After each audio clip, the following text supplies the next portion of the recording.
Bonjour à tous et bienvenue sur ma chaîne. Je suis ravie de vous retrouver pour cette nouvelle vidéo. Alors, pour ceux qui ne me connaissent toujours pas, je suis Tracy et sur cette chaîne, Tracy's Mystery Case, on parle de vrais cas criminels ou le terme anglais qu'on utilise, le true crime. Alors, j'ai fait le choix de centrer ma chaîne sur les crimes qui sont commis par ou contre des Africains en particulier, pas seulement, mais vraiment c'est la partie centrale entre guillemets de ma chaîne. Ça concerne aussi bien des Africains qui se trouvent sur le continent africain, mais également partout dans le monde. Alors il faut savoir que j'inclus dans ces Africains, entre guillemets, les Afro-Américains, parce que oui, avant le terme américain, il y a le terme afro.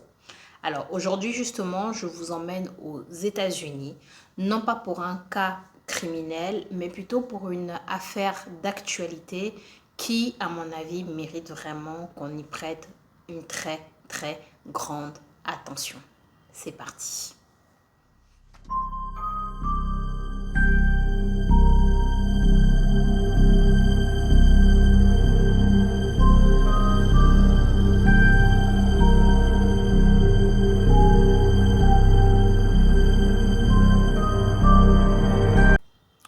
Nous sommes à Lincoln High, dans l'Ohio, ce 7 février 2025. Cette petite ville paisible est devenue le théâtre d'une confrontation qui met en lumière les tensions raciales persistantes en Amérique. C'est ici, sur ce pont, à la frontière entre Lincoln High et Evandale, que l'incident s'est produit. Vous avez une douzaine d'individus néo-nazis, masqués, armés, qui ont déployé des bannières à croix gammée, scandant des slogans racistes face à une communauté qui représente l'une des plus anciennes expériences d'autogouvernance afro-américaine du pays. Pour comprendre la gravité de cet événement, il faut vraiment remonter aux origines de Lincoln High. En fait, fondée dans les années 1920, cette communauté est devenue en 1946 la première municipalité qui était principalement afro-américaine, autogérée au nord de la Mason-Dixon. Alors, dans un pays où les lois de zonage empêchaient à l'époque systématiquement les Afro-Américains d'acquérir des propriétés, Lincoln High représentait vraiment un symbole d'émancipation et d'autodétermination. Mais dès la fondation, dès sa fondation, la communauté a fait face à des obstacles. Alors d'abord des objections de localités voisines comme l'Oakland, des entreprises industrielles également qui refusaient d'embaucher les habitants de Lincoln High, ont conduit à l'appauvrissement de cette ville. Privés de travail, des infrastructures les plus élémentaires comme l'eau, le courant, Lincoln High a été structurellement fragilisé, illustrant les mécanismes de ségrégation économique qui ont persisté bien après l'abolition de l'esclavage. Alors, notre incident ici se passe en février 2025.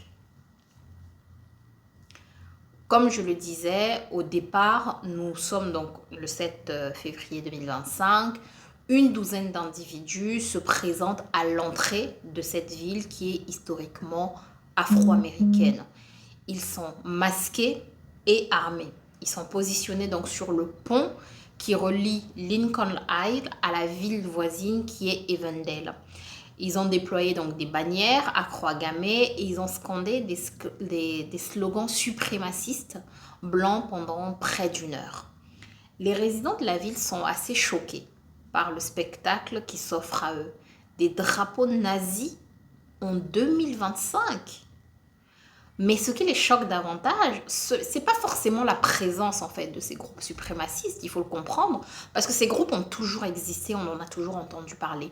Mais c'est le fait qu'ils se sentent suffisamment courageux, encouragés pour se rendre dans une communauté afro-américaine en plein jour, armés pour crier leur haine.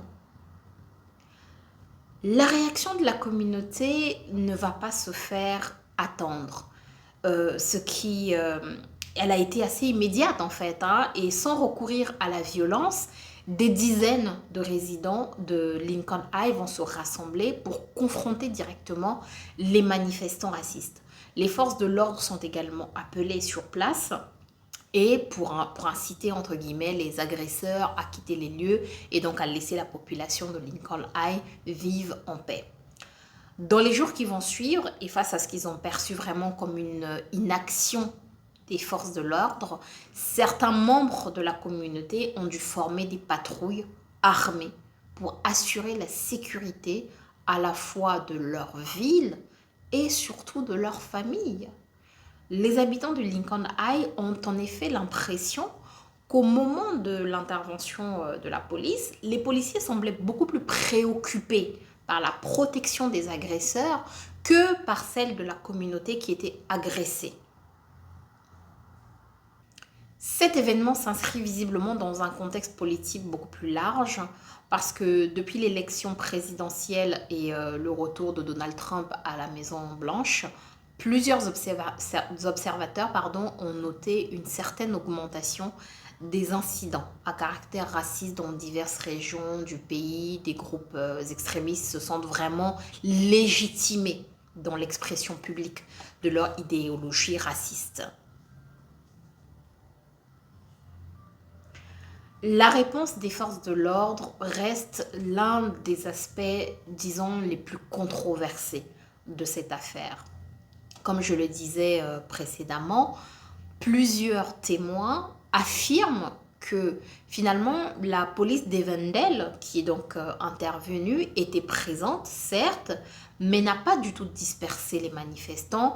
Elle s'est contentée de maintenir l'ordre à distance et elle semblait vraiment préoccupée par la protection des néo-nazis plutôt que celle de la communauté qui était agressée et menacée. Je dois dire que cet événement nous rappelle que malgré les progrès accomplis depuis l'abolition de l'esclavage, la fin de la ségrégation, les décolonisations, la lutte contre le racisme, l'intolérance demeure vraiment quelque chose d'actualité. Il soulève également des questions qui sont fondamentales sur la façon dont nos sociétés aujourd'hui concilient la liberté d'expression et la sécurité des communautés marginalisées. La réponse des institutions face à ces manifestations de haine est parfois déroutante. Et si l'incident de Lincoln High nous confronte aux défis persistants de la division raciale, il témoigne également, je dois dire, de la résilience d'une communauté qui est déterminée. Aujourd'hui, on parle des États-Unis, mais de nombreux pays aujourd'hui ont des questions raciales qui ressurgissent. On a des bars nazis qui voient de plus en plus le jour en Allemagne. On a beaucoup de pays en Europe dans lesquels on a la montée de l'extrémisme qui parfois prend le pouvoir. N'hésitez pas vous à me dire en commentaire ce que vous pensez de cette histoire et de ce que vous pensez de ce qui se passe aujourd'hui dans le monde. Quant à moi, je vous retrouve très prochainement pour une nouvelle histoire.